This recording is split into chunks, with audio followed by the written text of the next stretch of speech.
Hi, this is Ken Sagos. I play Kincaid in Nightmare on Elm Street Part 3 and 4 on the Great Horror Squad podcast.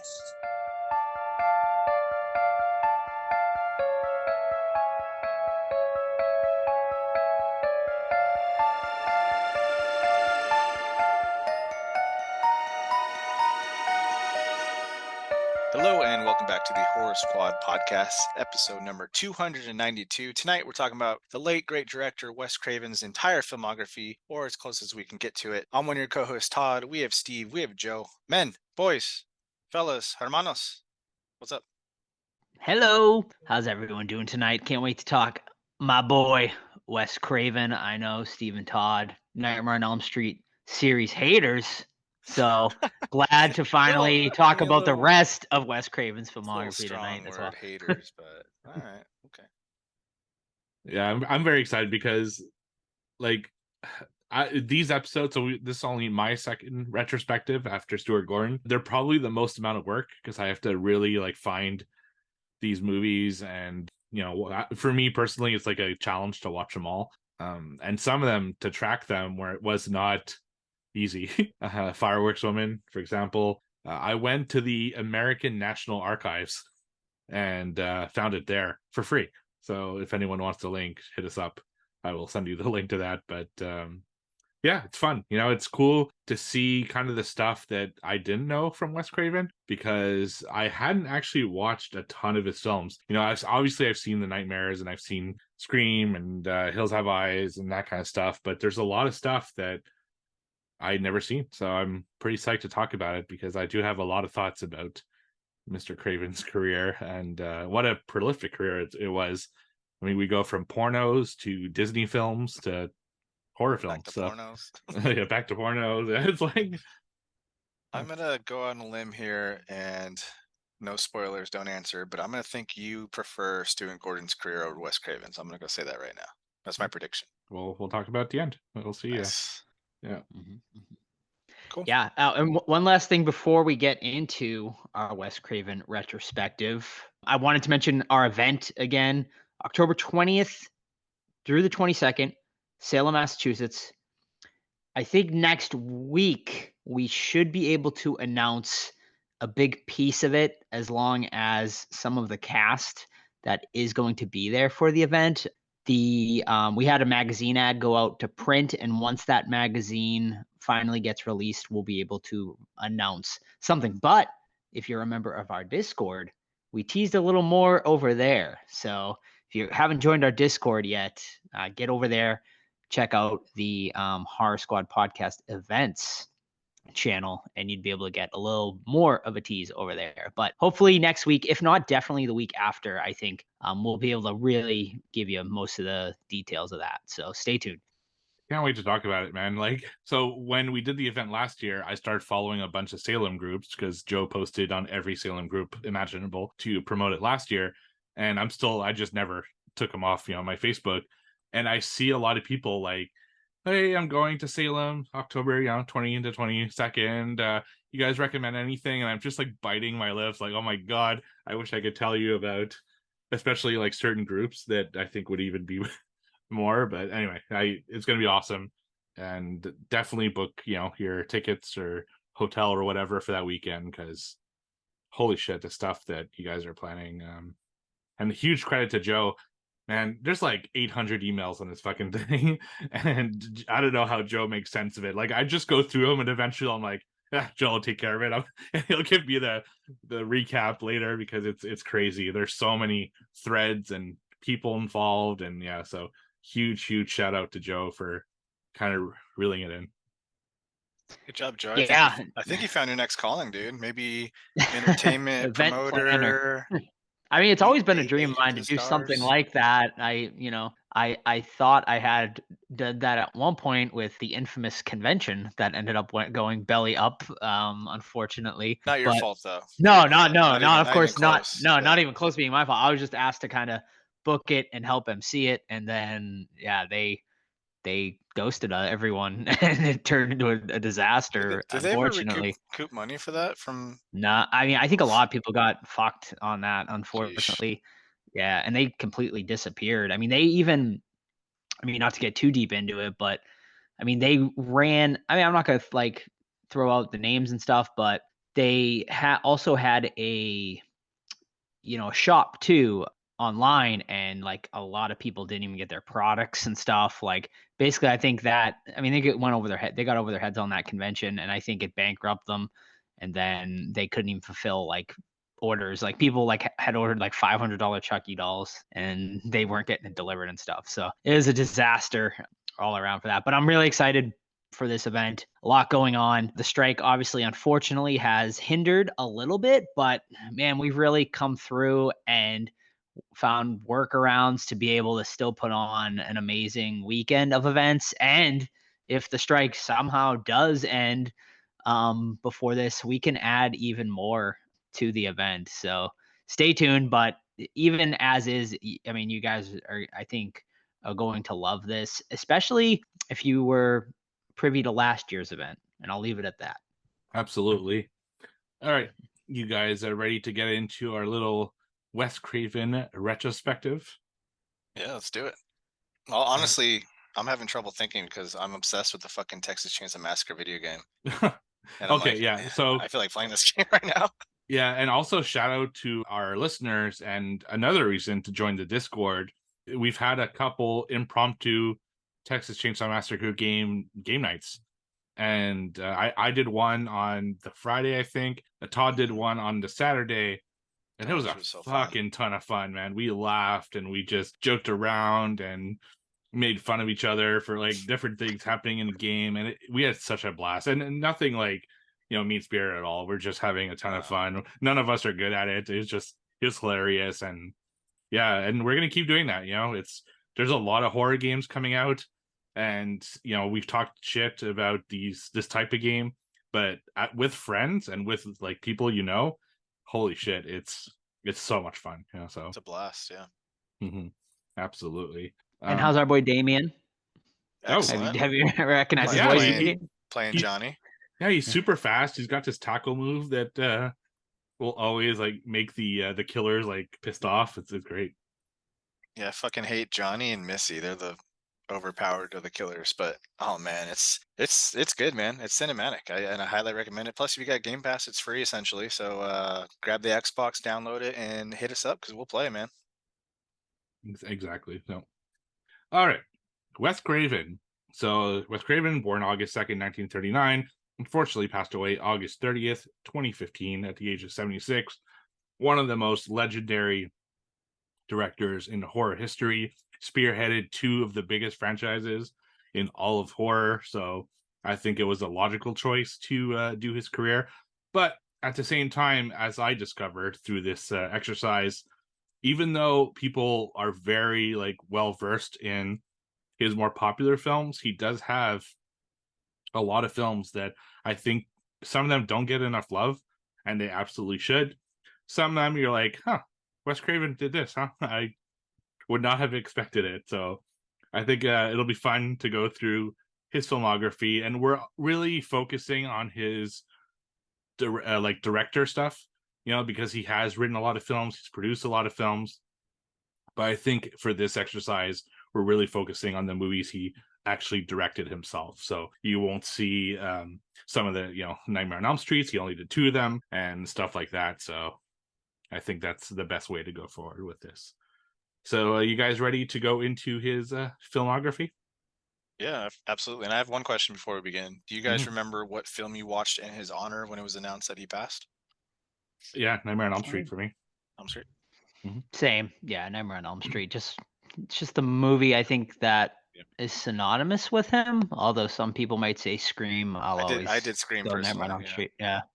Yeah, so Scream's like when he perfected his art to me. It's like he learned a lot of stuff. Actually, one of the movies that we'll talk about, apparently without that movie, Scream would have never happened. And sometimes you learn from your failures, and the movie that I will talk about later was a failure, and it's what he learned from that made Scream what it is today. So you never know. The Fireworks Woman? No. it should be, but yeah, no, it's not. So let's go right at the start. I know this is one. Oh yeah, we haven't like the three of us haven't seen every movie. I did, but Joe and Todd didn't. So sometimes they'll kind of chime in, sometimes they won't. But I know this is one we've all seen. You guys, I think even, yeah, you did. You reviewed it on the kind of old podcast, You Guys at Horror, and that is his directorial debut, The Last House on the Left. So what do you guys think of this one? Yeah, we did, and we also had the guy that played. Oh shoot, what's his name? The dude Rabbit? that does a We ribbit. did. Ribbit, yeah, Ribbit. Ribbit guy, yeah. Yeah. Yes, who was Mark Scheffler, who played Junior. That's right. Junior. That's right. Yes, we did. I really liked Last House on the Left, 1972. So how old was he then? What year did you say he was born? Let's see. It was in the 39. So 30 something. Yeah. 39. Up there. 69, 70. Okay, so he was like in his 33. 30s. Yeah, Yeah, so he was early 33 30s. when he made it. Yeah, so he was in his early 30s when he started his career in directing. And yeah, I mean, I think, I've heard that he kind of made this movie when after, like, because I believe he was in the war, or he, had some things to say about sort of the war in Vietnam, I believe it was. So he created sort of this movie to kind of discuss kind of the horrors of war and stuff like that, subtly. But yeah, so I mean, I really enjoy Last House on the Left. Obviously, it's disturbing to watch and whatnot, but I think it is so gritty, so raw, and yeah, I mean, it made my top 10 of the 1970s list, and that's a testament. It's brutal to watch. Obviously, there's just it's some tough material to get through, but I think it just feels so authentic, and I think it's a great directorial debut for this guy. And yeah, man, like when the parents finally like find out that the people that are in their house are the ones that raped and murdered their daughter, like it just, oh man, it's crazy. And then the revenge that they exact on them, it's amazing, and it's so satisfying. And yeah, so he does like a good job of conveying like everything in that movie. So it's personally one of my favorites of his. Yeah, it didn't make my top 70s list, but it's not a bad film by any means. One of my biggest issues with it is the out of place comedy, especially around the cop characters and the kind of the goofball music that goes in there. And I know they put that in there to like break the tension and everything, but this movie is so, as Joe said, like gritty and dirty. It just makes you feel, it's one of those films like from the 70s, like, TCM or whatever, that makes you feel just gross.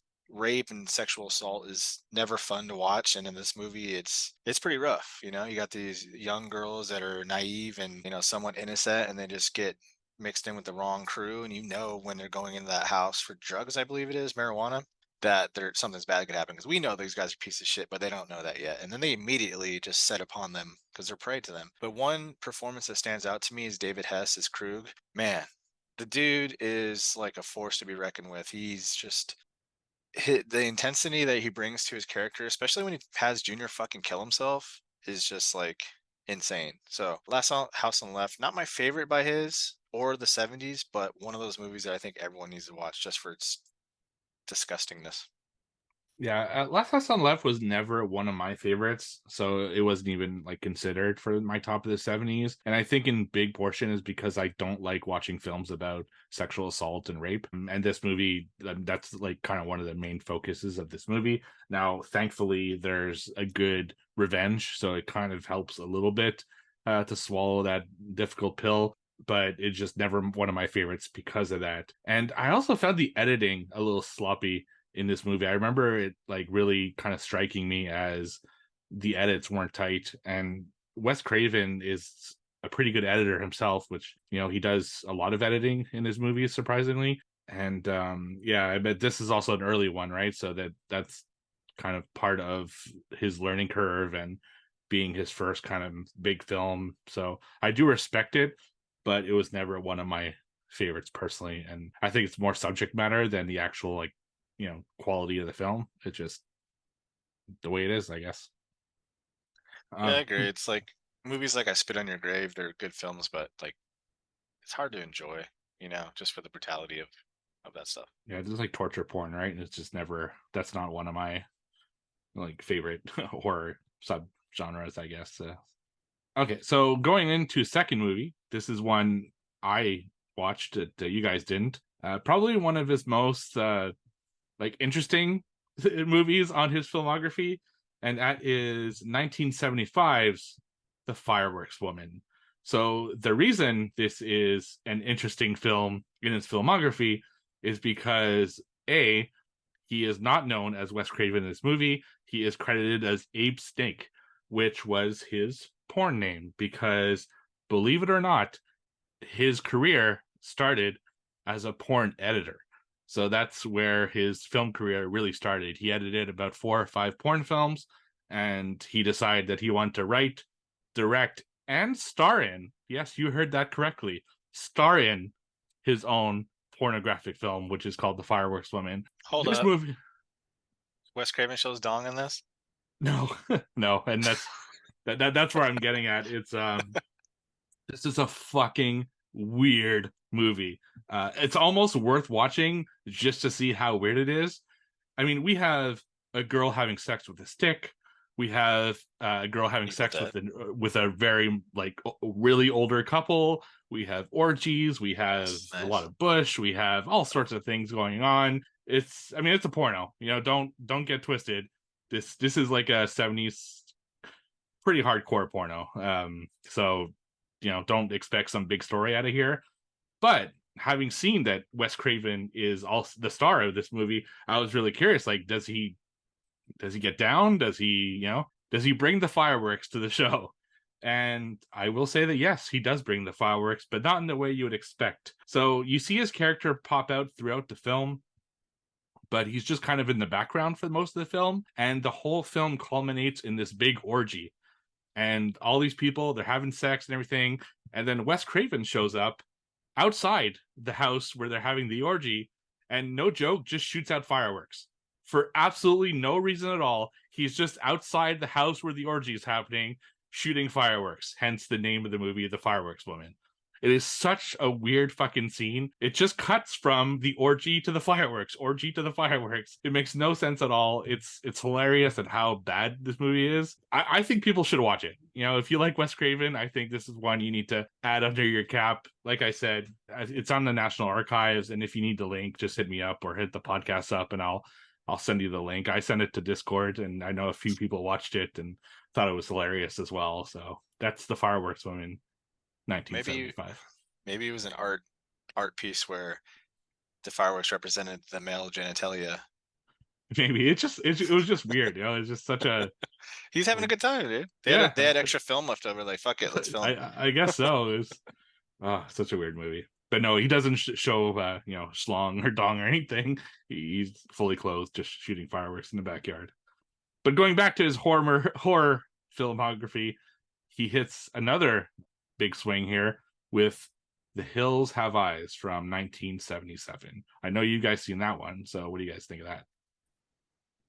Yeah, I mean, The Hills Have Eyes, it didn't make my top 10 of the 70s, but it did make my honorable mentions list. And yeah, I mean, the main reason is because the remake I find to be the better of the two movies. However, that remake would have never happened if it wasn't for Wes Craven and this movie. And this is still obviously a good movie in its own right. You know, I feel like he definitely is progressing as a director from Last House on the Left to this one. Once again, we have just an absolute brutal scene in the camper with the family. Once again, really, I mean, he just absolutely brutal rape scene in this one as well.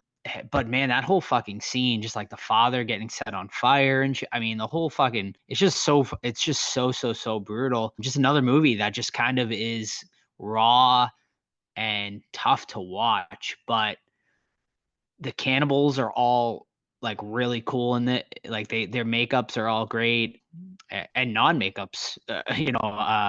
All the cannibals just look crazy in this and great. And yeah, overall, just it's a really good watch. And you know, watching the family or what's left of them get the revenge on the cannibals is just so satisfying. Yeah, I'm noticing a trend though. There's 3 movies, 3 rapes, which is strange. So I don't know about that. But I mean, this movie, it made number 10 in my 70s list. And yeah, for all the reasons Joe mentioned, and I got to add one more, is Michael Berryman. Like, what a fucking find he was as a not only like a really nice guy outside of movies, but as a fucking force, someone that when you're on screen you're gonna watch him because he's just so cool. And for him, like his struggles physically, like not being able to sweat, and he's out there in the desert humping his like all this shit around and running around and stuff. Like respect to him. But yeah, the movie's gritty. It's sleazy and it's good. Yeah, I like this one too. Like Joe, it was an honorable mention on my 70s list. And I think it's a good movie. You know, unlike Last House on the Left, the rape isn't like the focus point of this movie. It's more of the fact that these mutants are killing off the people on the bus that get stranded in that area. It's a really thrilling movie. There's a lot going on. Like you said, absolutely great find with Michael Berryman, and really one of the sweetest people you could ever meet.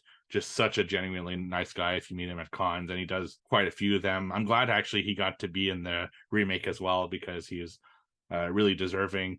And yeah, I do absolutely like this film. This is one of my favorites of Wes Craven's filmography, outside of kind of his main two franchises. I don't like, anyway, we'll talk about the sequel a little bit later, but yeah, it's a good one, and if you haven't seen it, I would highly recommend it. Moving on to 1978, it is Stranger in Our House, aka Summer of Fear. So I know, Joe, you watched it. Todd, did you watch Summer of Fear? I did not. Yeah, so Stranger in Our House, aka Summer of Fear, this was a made-for-TV movie from Wes Craven, his first of a few. And yeah, this one's like okay. I definitely feel like this is one that Craven kind of just took a job, to for a means to get to something a little more creative for him.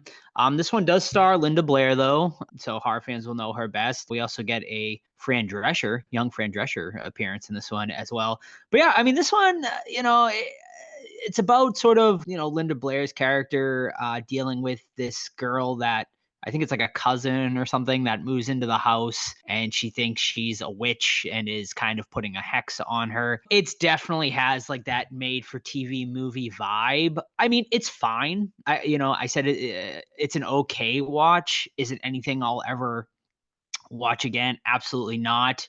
But I wish they did more with like the witch character, because it started getting kind of good towards the end, but they just didn't like do enough like with her powers and stuff like that, and they focused like on Linda Blair riding horses for a lot of this movie. But yeah, I mean, okay, one time watch. I gave it a 2.5 out of 5 over on my letter, so which we probably should have been doing that. I don't know if we should have been rating these the whole way through, but maybe we can do that after this one. Yeah, sure, absolutely. And I actually feel the exact same way you do. It takes a long time for this movie to get started. Like Joe said, you have Linda Blair kind of just riding horses for a long time. So the story is basically her integrating with a family of 5, and she's kind of the odd woman out because she's a little weird. She's into witchcraft, and there are kind of reasons that she wants to integrate herself with that family. But to establish that, it takes like a solid hour. So after an hour, you're kind of like, okay, let's move along here. You've barely touched on the witchcraft and just touched on kind of family drama. But that last 15-20 minutes, it really ramps up. And it's unfortunate it took so long to get there, because it could have been a lot better. It's one I'm glad I watched. I had not seen this until I did this retrospective. I really just never thought twice about it. I heard of it, but it's just one of those things that you kind of hear about and then forget about. So I also gave it 2.5 stars out of 5. Linda Blair is a great actress. That's kind of close to when she played Reagan. So it's cool to see her kind of still in that age range, because when she got older, she changed the way she acts a lot. So yeah, I think this is one people should seek out, and that's pretty good. All right, moving on to his next film. We are going into the 80s now with 1981's Deadly Blessing.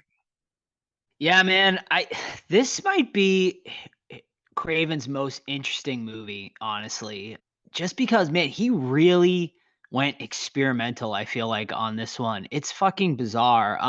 So this movie deals with sort of like a Mennonite family and a feud, like a family feud sort of between them. But man, the movie is just so fucking bizarre and all over the place, along with maybe one of the craziest twists I've ever seen in a movie, and one that I didn't even remotely see coming. It's the problem is it's like really unfocused, but you see a lot of what Craven is heading towards. There's a scene in here that is almost identical to the Nightmare on Elm Street bathtub scene that he ends up perfecting a few years later. But it is great. It was such a treat to see this. I watched this just for the retrospective. I had never seen it before. But yeah, I mean, you have Michael Berryman also returning here, and you see him a few other times in Craven's career. But yeah, he plays an interesting sort of character here. You got Ernest Borgnine in here as well as sort of the evil, dad character, which was really interesting. And then you get Sharon Tate in here that is completely like a throwaway character. It is so interesting. It was like kind of before she took off in her career. But overall, I did enjoy this one just for how kind of crazy it does get and stuff like that. But unfortunately, the ending is fucking bananas and really makes no sense. And I wish that we got a little more clarity with the ending, but I think this is definitely worth a watch if you've never seen it, especially if you are a fan of Craven. So I gave this one a 3 out of 5. Just to clarify, it's Sharon Stone, not Sharon Tate. Oh, sorry. Yeah, that's what I meant. Big Sharon. difference. Big difference. Yeah, big difference. Yeah, so I have it as a 3 out of 5 on Letterboxd, but honestly, I don't remember a single thing. So I'm wondering if I accidentally rated it because I was listening to you talk and I'm looking at the cast. I'm like, none of this rings a bell. So I will defer to Steve. Yeah, again, I think Joe and I are really like on the same page with a lot of these. There are a lot of interesting ideas that they have in this movie, and I even wrote in my review as well. You definitely see kind of the roots of Wes Craven's future ideas in this movie, and there's some really cool stuff about it, but it's so messy and unfocused. There are so many things that he's throwing into this movie that it's just like if he had just picked like 2 of those things and just focus on those, the movie would have been maybe a 4 out of 5. But there's just so many things thrown into this and random elements that don't come together in a satisfactory way. So I gave it 2 out of 5 because it's just it's like parts of a movie and not an entire movie. But there are great performances, some memorable scenes in here, and I'm glad I watched it, as part of this retrospective, because I hadn't seen this one either. It's just too bad that it wasn't focused enough. But again, like some of his other movies later, I think you could tell that he was brewing something for the future of his career, and this is where really you start to see kind of Wes Craven's Cravenisms, I guess you could say. So it's significant for that, maybe worth watching for that reason alone. Moving on to 1982, this is probably the movie I was most psyched to watch. Sorry, because I think I had seen it as a kid, but I wasn't 100% sure, and I was really interested in seeing it, and that is Swamp Thing, which is of course a DC character. So, have you guys seen Swamp Thing? Unfortunately. Yeah. Yeah, I didn't rewatch it for the retrospective, but I've seen Swamp Thing a couple times in my lifetime, mainly for Adrienne Barbeau. I was always a fan of her, so that was the main reason I checked it out. And hey, Adrienne Barbeau in this one too, you get a little something. But but yeah, man, it's interesting to see like Wes Craven do a take on sort of a comic book superhero type character here, and it's not good. The makeup is terrible, honestly, in this movie. And honestly, at the end of the day, it's just boring. Like it's just there's just nothing really great going on here. It's disappointing because I feel like Swamp Thing like has never really had a great adaptation. I know like the Derek Mears one gets a little bit of love. I never, really jumped on that train, and I know it did get canceled far too early. But yeah, I still think there's something out there for Swamp Thing. But Craven's version, not great. I gave it a 2 out of 5. Like I found like some sort of enjoyment out of it because I think Adrian Barbeau does give a pretty solid performance. But and it's cool enough to see the Swamp Thing, doing some killing action and people being on fire and shit. But overall, yeah, not great. Yeah. David Hess is in it. Ray Wise is in it. Ray Wise is a treat. Like whenever he's in a movie, I love that guy. Yeah, I mirror exactly what Joe said. The pacing's terrible. The creature design is awful. Adrian Barbeau and a Nikon though. That's amazing. But yeah, overall the movie is just it's not good. I gave it a 1 out of 5. Yeah, I mirror a lot of that. Again, Adrian Barbeau, fantastic in this movie. And because I live in Canada, I actually have a different cut than the Americans do of this movie. You got the So boob cut? I got the boob cut because Damn it. it's considered the European cut, but I think it's the international cut in reality because it seems anywhere outside of North America you get the good stuff. So very good for that.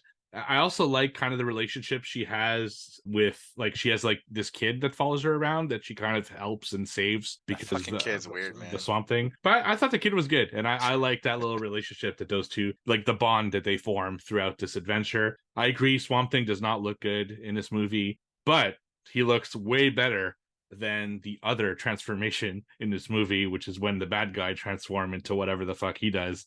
Holy shit, that is some bad makeup right there. Just it's a weird film, and it didn't do Swamp Thing any justice at all. Thankfully, they're rebooting that franchise under James Gunn's DC, so I'm curious to see what they do with it. But for now, if you want to see a swamp creature, I would recommend Man Thing, which is they made a movie in like 2003 or 2013. I forget which of the two. And also in Werewolf by Night, you get some really cool stuff in there with Man Thing. So those are preferable to this film, which I actually watched the sequel to as well. And whew, it does not improve. I gave it 1.5 stars out of 5. So moving on, we are going to 1984, and this is another TV movie that he made called Invitation to Hell. Have you guys seen Invitation to Hell? I have. Yeah, Invitation to Hell is an interesting one. I mean, this guy, I forget exactly what he's doing, but he gets invited to like this high society kind of neighborhood where you get invited to the country club and you're one of the boys and things like that. And then like just people start fucking acting weird. And like people stand in the middle of the street and just stare at people. And it turns out that there's a twist at the end that I actually really liked. Is it a perfect movie? Absolutely not. Does it have that vibe of the made for TV film? Definitely, but I still gave it a solid 3 out of 5. Yeah, so Invitation to Hell is actually one that surprised me a little bit. It's a cool metaphor on how evil capitalism can become. It's this guy that basically gets wooed to this high society place, like Todd had said, and then he starts trying, as he gets integrated into this high society, he starts finding out that there are some weird things going on in the background. And there's this door that leads into like something special. And they kind of tease this door throughout the film. And I was really into it. Like, I was really curious, like, what are these people hiding? What's their real deal? Why are they trying to woo this guy into their society? So in that respect, I thought the movie was super interesting and I was really into it. But unfortunately, it drops the ball in the final act. And that is why I think my score ended up being lower. What's behind the door, and I won't spoil it, partly because I don't really remember, but I won't spoil it either. It wasn't interesting. It was something really boring and really dull. And I remember that for sure. It was just like, why are they setting up this whole movie to give us that as a reveal? So, it's one that's 2/3 of the way very good, and then just drops the ball, unfortunately, in the last act. So I gave it 2.5 stars because I was really into it, throughout the whole film because I was so interested. It's just unfortunately that they couldn't hammer it home with this particular film. Then we go into his very first sequel in 1984, The Hills Have Eyes, Part 2. Yeah, so Hills Have Eyes 2, Craven, first sequel, but Craven even ended up disowning this movie. He basically admitted that he only made it because he needed the money. So it was kind of a cash grab movie for him. And yeah, it's not good. It's essentially like a Friday the 13th movie in a lot of ways. I feel like just, interchange the cannibals with the Friday the 13th characters, and it's, you wouldn't even know the difference. Yeah, it's honestly, yeah. I mean, it's boring for the most part, I found to be. The kills are very uninspired, and a dog has a epiphany. He has like his own flashback He is scene. a Like flashback. yeah, they literally zoom in on like a dog, and he's like he remembers back. It's fucking so bizarre, and it's hilarious. So I mean, that made me laugh. So that was the entertainment alone. But Let me stop you overall, right there, Joe. How dare you sure. compare this to a Friday the 13th movie? I'll take It's the worst Friday movie every time over this piece of shit. I just meant the script. Like it is like, teenagers like getting sort of mowed down. A But yeah, I mean, motocross fucking event or something. He doesn't want to drive his bike. I don't know, dude. It's fucking come on, so man. incoherent. Now I want to see Jason in a motocross event. That'd That'd be be sick. fucking sweet. Just like they go over a fucking ramp and he slices his head off, and then the bike Yeah. lands headless. Love it. Dope. That'd be awesome. But yeah, this is a bad one. Honestly, probably the worst of the bunch so far that we've done. I give this one a 1 out of 5.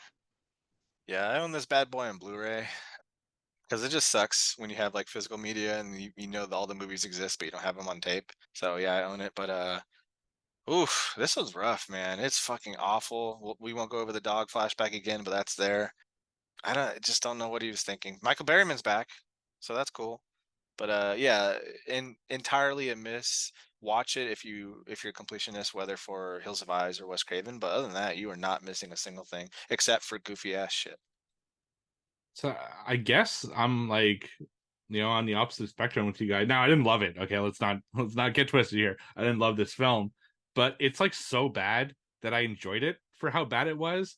Like there are scenes where the mutants are attacking and they're like 10 feet away from the guys, and they'll like zip up their suit, put on their helmet, get on the dirt bike to drive like the 10 feet that the guy is at to attack him. It makes no fucking sense at all. It's like, well, we got these motorbikes, so we got to use them as much as we can. They do these absolutely unnecessary like tricks when they're driving around and getting attacked or getting chased and shit like that. It's a goofy ass movie. Like, there's no doubt. I mean, when the dog fucking had his flashback, I nearly spit my drink out. It was just so ridiculous. It's just unfortunate that they didn't have good kills, and they weren't original with some of the kind of horror elements, because if they had done over the top kills and been more original with that stuff, I think this could have been a kind of goofy gem.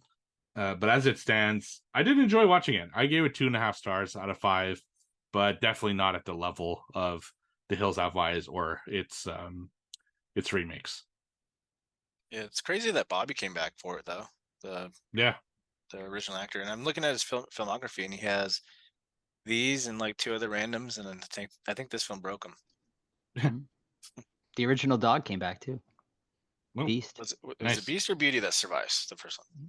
Beast. Beast. Oh, okay. Yeah, it was Beast that has a flashback. He didn't really. I don't really know. Does he? I doubt it. All right. Moving on to one of the heavy hitters in Wes Craven's filmography, one that needs really no introduction, 1984's A Nightmare on Elm Street. Yeah, I mean, God, what is there really to say about this movie other than it's one of Craven's absolute best? He took ideas, obviously, from some of his earlier films that you end up seeing in this movie. And yeah, I mean, he ended up basing this movie off of a couple of things. One, of course, he based the Freddy Krueger character and Krug. Let's go back to his very first movie. Call back. Yeah, callback. Last House on the Left, the Krug character, and here we get Freddy Krueger. But yeah, so he based this movie off of articles he saw about, kids dying in their sleep, and then also basing the Freddy Krueger character off of a homeless man that used to scare the shit out of him as a child that he would see on the street that would wear sort of like that fedora. So that's kind of where he came up with the idea for this one. And I mean, it's low budget, but man, it is just so effective. Just the idea of a man, stalking you and killing you in your sleep for basically revenge on the parent, to get revenge on the parents for what they did to, him earlier in life. I mean, it's such an interesting plot and just such an interesting idea that it's even tough to mess it up. So I mean, just kudos to him for even coming up with the idea. And I mean, it spawned one of the most successful franchises of all time. This was really his baby, and it shows. It's so good. Robert Englund, cast obviously perfectly as Freddy. Freddy just dark in this one too. That some of the most iconic and memorable scenes in horror history, with Freddy in the alleyway, seeing him sort of for one of the first times, and then just that Tina death scene with her, of course, on the ceiling is not something I'll never forget. I mean, that whole scene is just burned into my brain from when I was a child watching that for the first time. It's one of the first horror movies I ever saw. It's terrifying, and it's a movie I think that resonates with horror fans to this day. And yeah, I mean, it's unforgettable. I love it. 5 out of 5 for me. Yeah, there's no denying its cultural influence. Everyone knows Freddy Krueger, you know what I mean? Everyone knows Nightmare on Elm Street, whether you're a horror fan or not. I'm not the biggest Freddy fan. I don't think the series is that strong, but this one is obviously the best one out of there. Not only did it save New Line Cinema, but it also launched Johnny Depp's career. He's one of the biggest fucking film stars there is. So that's cool. And it's just this things I loved about this film and films like this is like the things that they managed to pull off with no or zero or a very low budget. It's just cool, and the scenes still work today. Do the arms look goofy in the alleyway? Sure. Is it cool as fuck still? Hell yeah. And yeah, there's so many scenes in there that I can't pick a favorite one, honestly, because Johnny Depp getting sucked in the bed and the fucking blood exploding is just dope. So yeah, it's a 4.5 out of 5 for me. Yeah, I mean, obviously one of the best horror films ever. Definitely one of, if not the most iconic horror film ever. Everybody knows Freddy Krueger, whether they've seen movies in this franchise or not. He is one of the most it's kind of the poster child of horror films, right? Like, if you had to put a picture to horror films, I think Freddy Krueger's face would be, I mean, Freddy or Jason, I think one of the two would be the kind of the poster child for this genre. And it's just amazing that Wes Craven made this movie, and it's really good. There are so many great things about it. The score is fantastic, and it accompanies this franchise so well. And it's cool also to see Freddy scary, because he does get goofy pretty quickly. So I always hold this one in high regard for that reason alone, that this is the scary Freddy Krueger movie. And I do think this is the best one. It's not my favorite, but it's the best one, if that makes sense. I just think this one's the best made Nightmare on Elm Street, but 3 is my favorite one. So yeah, this is an awesome one. All right, so moving on to his career, he went from one of the most iconic horror films of all time to another TV movie in 1985 by the name of Chiller. Have either of you seen this movie? No, sir. Okay, so Chiller is about a guy who's cryogenically frozen, and they revive him 10 years later, and he's not quite himself like he used to be. Kind of, yeah, right? But no knitting in Chiller. So he's revived 10 years later, and he's not quite the same person that went into the ice, and he starts killing off people, and they try to stop him. This movie poses a lot of really interesting moral questions about the connection between your mind, your soul, and your body. Like, what's the difference? Is your body attached to your soul?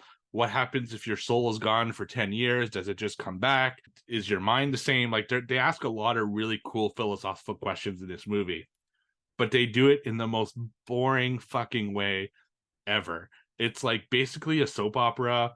There's not a hell of a lot going on. The action is really dull. There aren't a lot of kills, and when they are, they're boring as hell. The acting is like fine, but overall, I would skip this one, honestly.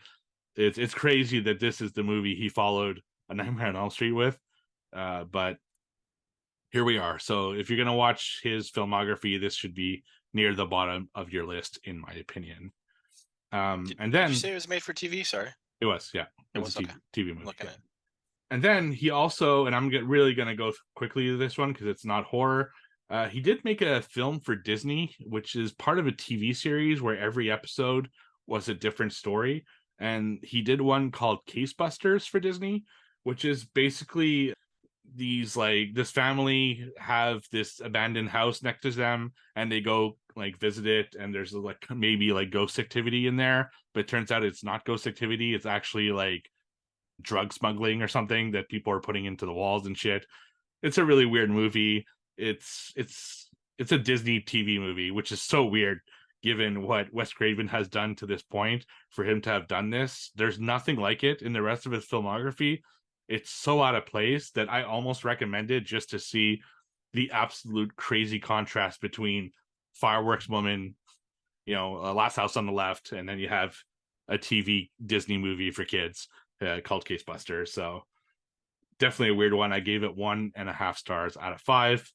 But he does return to horror that same year, 1986, when he made Deadly Friend. Have either of you seen Deadly Friend? I have, and I watched it specifically for this retrospective. I had never seen it before. This one is really interesting.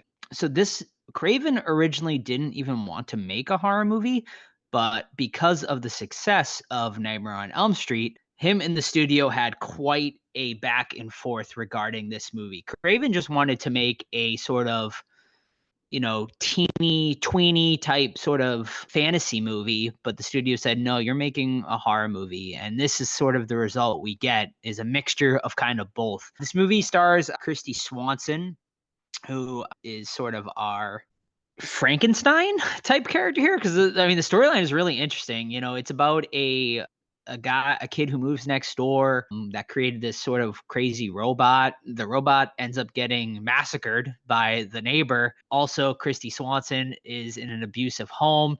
Her father ends up throwing her down the stairs, killing her.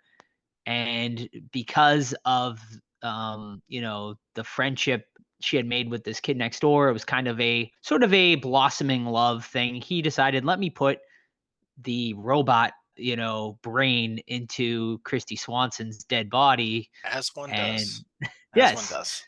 Yes. And this is, what we end up getting is sort of robot Frankenstein Kristy Swanson. It's not bad. I actually ended up having a lot of fun watching it. But man, you can tell the studio interference in this movie is so bad. Like, the tonality is just so all over the place. This really could have been a really like dark sort of creepy tale, but man, just the headbutting between the horror and the comedy in this movie really throws off like the tone, with of course culminating in one of the most iconic kills of the 80s, the ball throw head explosion scene that a lot of people have seen. Even if you haven't seen the movie, you've probably seen memes and gifs from it, and it's just hilarious. It is the highlight kill of the movie, no doubt about it. Gory as hell, but yeah, I don't know. There's just something about this movie I ended up really enjoying. I found Kristy Swanson's performance to be like really, really good in here, and I really liked the sort of back and forth between her and our main character here. And yeah, I wish Craven had the full control of this movie, because I think it probably would have been even better. As it stands, I still gave it a 3.5 out of 5, because I still ended up overall enjoying this, and it's something I would watch again. And honestly, I probably would have rated it a little higher had it not been for the ending, which is like sort of a theme in Craven's movies, where especially like Deadly Blessing, Nightmare on Elm Street, Deadly Friend, where they just throw to like this scene at the very, very, very last scene that like doesn't make jive or make sense with the rest of the movie, and just kind of gets thrown in to add that like last piece of horror for whatever reason, which was like a common theme in the 80s. But it, like, they're always just, in these Craven movies especially, they're always just so dumb and like make no sense to the plot. But overall, I had a fun time with this one. Probably you said no, right, on this one? No, but I looked up the YouTube kill, and it's amazing. Yeah, it's definitely the highlight of this movie. I agree with a lot of what Joe said. It's got great kills. I like the whole robot aspect. The robot actually looks pretty good too, surprisingly. Like they did a good job with that. It's not one of my favorite kind of Frankenstein's monster type stories. You know, we've seen the reanimate your dead love story play out a few times in film, and this is not one of my favorite ones. I did like Christy Swanson in this, however, but her fucking zombie makeup looks terrible. Just someone needed to do a better job on the makeup in this. And I agree, it kind of ends in a little bit of a weird way. I'm not quite as high as Joe was on it. I gave it 2.5 stars out of 5, but it is kind of an underrated one, I think, and people should check it out as part of his retrospective because yeah, there's definitely some good stuff in it. And that kill alone is kind of worth the price of admission on this one. Moving on to 1988, we go to The Serpent and the Rainbow. I don't remember. I think I did see this, but I don't remember much about it, so I'll skip this one. All right, Serpent and the Rainbow. It's been quite a while, but it does have every human on planet Earth's favorite U.S. president, Bill Pullman from Independence Day. Tonight we celebrate our Independence Day. Okay, I'm not gonna do the fucking monologue, but it's a great monologue. Yeah, and a Harvard anthropologist, excuse me, goes to Haiti to like mess around. He starts looking in voodoo and shit like that. And there's you know what? I guarantee you, if you haven't seen this film, you've at least seen the final line that Bill Pullman delivers. "Don't bury me, I'm not dead," which is really cool. But unfortunately, like the source material is really cool. The setting is awesome. Just the movie is a little bit too slow, in my opinion. So I have it rated of 2 out of 5. Yeah, I feel like I'm repeating myself a lot, and this will kind of come into my conclusion of the Craven retrospective. But again, I feel this was 2/3 of a great movie, and the last act was just not good. It's really cool to see the kind of voodoo stuff set in Haiti. It's an interesting locale. It's one that's not explored often in movies, and I think it should be because there's a lot of rich history in that country. You know, it's one that's absolutely ravaged by war and atrocities. So to see kind of what they're going through and that perspective was really interesting. They deal a lot with dreams in this movie, which sometimes can be hard to swallow, you know, because it's kind of a cheap cop out for a lot of things. Like something happens, you know, like, oh shit, but then it's just a dream and you're like, ugh, really? But in this particular film, I think it works because part of the voodoo is, giving them hallucinogens that really kind of fuck up their minds and stuff like that. So I enjoyed it overall. I gave it 2.5 stars out of 5, but kind of the same old thing where if just they had a better idea for the end, I think it could have been a much better movie. Moving on to 1989, we have Shocker. Yeah, man. This was sort of different sort of take for Craven. He kind of goes into ridiculous territory with this one.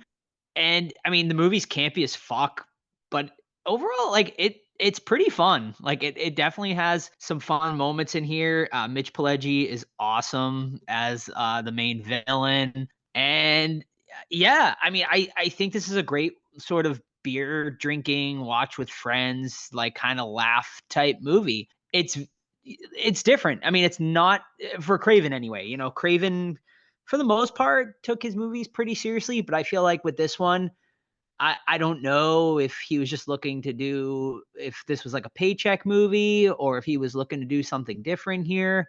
But yeah, I mean it's fun. It's good. It's good camp. It's nothing serious. Good turn off your brain type movie. I give it a 3 out of 5.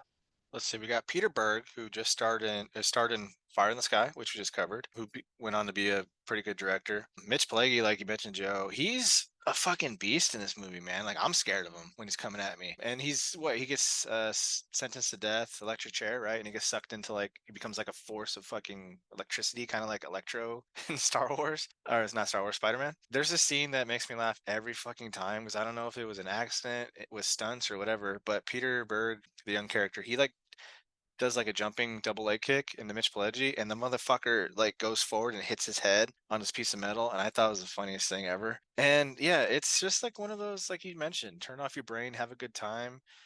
Is it like Freddy level goofy, yeah, but then it's not as cool because it's not Freddy doing it, you know. So I'm still a solid 3 out of 5. 3 out of 5 on this one. So you'll be shocked by this, but Shocker. I think this I'll give you the shocker. is 2/3 of a good movie. Oh no. Not 1/3, 2/3. I don't know. Like I'm just like I watched these a year apart. Like I did the retrospective within a year, and I keep going back to the same note basically. So this movie has 3 elements in it. There's the serial killer element, which is what they introduced first, which I really was into. Mitch Pilecki is a fucking psychotic guy, which is so weird because he's kind of swarmy in X-Files, which is what I know him best from. So Skinner? to see him like to see him as like a badass fucking prisoner is super interesting. So that I really liked. Then it's once they get off the serial killer stuff, there switches to like a body swapping element where his soul like goes into different bodies, and it has kind of a Fallen vibe to it. I don't know if people have seen Fallen. It's a great movie from the 90s, which was after this, but a better version of this story, I would think. So that was really interesting as well, because you never knew who was possessed with his spirit and everything. So I love that. But then the third element, which is the last half of the movie, is this fucking CGI ghost. And it's not scary. It was bad. I mean, this was made in the was it late 80s in 1989.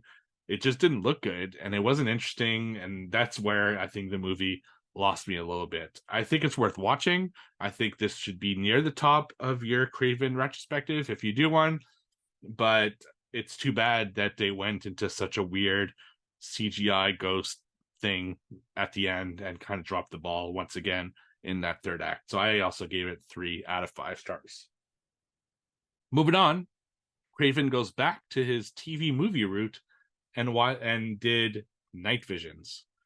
All right, so Night Visions is it's a story about a LA detective who hunts a serial killer with a woman who has telepathic, like she has like multiple personalities and stuff like that. It's a low budget affair, obviously being a TV movie. So I really only watched it because we were doing this retrospective. This movie is this is a money movie, The writing is poor, the acting is super phoned in. It's got a really like 90s TV movie feel though. So I like that aesthetic because that's when I started getting into movies and watching TV movies with my dad. Either TV movies, like stuff that especially Stephen King adaptations at that time, and then a few like kind of these weird movies that he'd sprinkle in, probably like this. Like I might have even seen this one when I was a kid. I'm not 100% sure. But I didn't like the leads at all. Like they were really not that interesting. Could be because the writing was so boring. And I don't know, like I just can't recommend this. It's such a dull and muted movie. Like there's no substance to this at all. I'm sure Wes Craven just did this for a paycheck because it's just one of those things that I struggled with this one. So I would definitely skip it. But he follows up strong in 1991 when he did The People Under the Stairs. Yeah, so this kind of is like a return for Craven. He had a lot to say in the 70s with, social commentary dealing with the war and stuff like that. He returns sort of back to that here with The People Under the Stairs as he sort of tackles gentrification and also racism in this one. Overall, I think this is a pretty solid movie. The biggest problem is I think this movie takes some extreme tonal shifts that just don't mesh with me, for me personally. The movie at times is scary, and then at other times turns into slapstick comedy. And for me, it just didn't work altogether. But like I said, I think he has some interesting messages in here and some good social commentary. And the people under the stairs are really interesting characters, and at the end they sort of become the heroes of the movie. So yeah, I mean, it's an interesting one. I think it could have been better had he just picked a lane, but this one always kind of has stuck with me as one I always remembered. Another one I remembered sort of from my childhood, and one I really remember the cover vividly at the video store as well. So yeah, I give this one a 3.5 out of 5. I'm right there with you again, man. Sounds like we're all repeating the same things. Sean Whalen's in here, who's a genre favorite. Plays one character named Roach. But you got my homie Ving Rhames from freaking Pulp Fiction, Dawn of the Dead remake, who's fucking great. I love that actor. But yeah, I don't honestly have anything too much to add from what you said, Joe. You hit it on the head right there, and I give it also a 3.5 out of 5. Yeah, I agree with both of you guys on this one. I think the biggest issue for me with this film is something that Joe touched on, is that it's kind of like misleading because the focus isn't on the people under the stairs. It's really on the couple trying to kill the kid throughout the majority of the film, which is fucking crazy.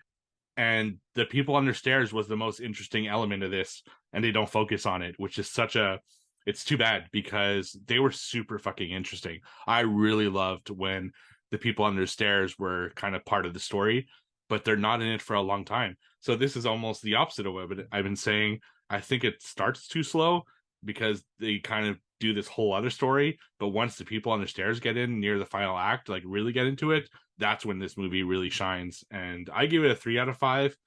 I just wish they focused on the people on the stairs more and really kind of stuck to that instead of doing this whole thing with the couple chasing the kid. But this is a good one. I think this one that people should check out. So next one is one we've actually reviewed on the show, so we're not going to go too deeply into this one. But Wes Craven comes back to the franchise that made him famous in Wes Craven's New Nightmare. So real quickly, because we did cover it on an entire episode, what do you guys think of New Nightmare as it relates to his retrospective and his filmography? I'm the defender of this movie, as you know, if you listen to our review. I think this was a return to form for Craven from that original Nightmare on Elm Street. I think he saw the franchise sort of sputtering and he wanted to go back to Scary Freddy. And he also did meta for the first time, obviously, which we end up coming along to Scream. This was sort of his sort of test run on Scream. I think for the most part, it worked. I think it worked really well. I think the Freddy characters, the return to Scary Freddy, worked really well here. Sure, is it a bit dated? Yes, but I really liked the idea he did with this movie. So I really enjoyed it. I can't remember what I gave it. I want to say I gave it a 3.5 out of 5, but here come the haters, Steve and Todd. Let's hear it. To quote myself from my review, I like this less and less with each rewatch. I just don't like it. It's so long. It's so boring. Cringy scenes, cringy dialogue. I mean, it's cool seeing the old cast pop up here and there, and Freddy has a cool look here and there as well. But man, I just do not like this movie, and I give it a 1. That's it, folks. A 1 out of 5. Yeah, this is a movie where every like 5 years, I think to myself, maybe I was too hard on it last time. Maybe it is good, and I just need to rewatch it again. And every fucking 5 years, I go through the same motion of, nope, this is still a fucking piece of shit film, and I don't like it at all. There's just a lot of stuff that I don't like, but of course, you can listen to our episode to see exactly what.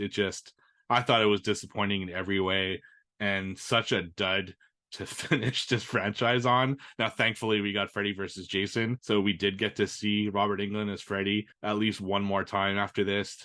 Thankfully, because if this had been it, it would not have been a good way for me personally to end it. So, yeah, I gave it 1.5 stars. So a little bit higher than Todd, but not by much. Moving on to 1995, we go to Vampire in Brooklyn. This is actually the last one I watched in the Wes Craven filmography. I kind of saved it for the end. 1, because I couldn't find it anywhere. I actually had to rent it. And 2, because it's one I'd never seen. I mean, it stars Eddie Murphy and Angela Bassett, so I was really curious as to what they would be doing with this. So this is a horror comedy. It's about Dracula, who comes to New York, and he's looking for another one of his kind, so another vampire, and it's about his hunt, trying to find the other vampire in the city. This movie is neither funny nor scary, so it fails on both the horror and comedy front. It's a really weird mix. It's like it didn't know what the fuck it wanted to be. Tonally, it's all over the place. I really felt like there was something off about this entire movie, because it was really like, it was weird. at how it would go from goofy to serious to what the fuck is this thing, you know?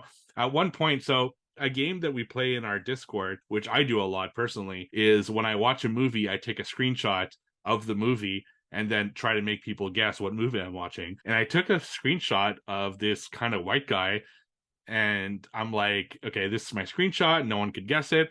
I'm like, here's a hint. This is a super famous A-list actor. People still didn't guess it. And I was kind of fucking with them because little did they know they were looking at Eddie Murphy, because this is one of Eddie Murphy's where he plays multiple roles for absolutely no fucking reason at all.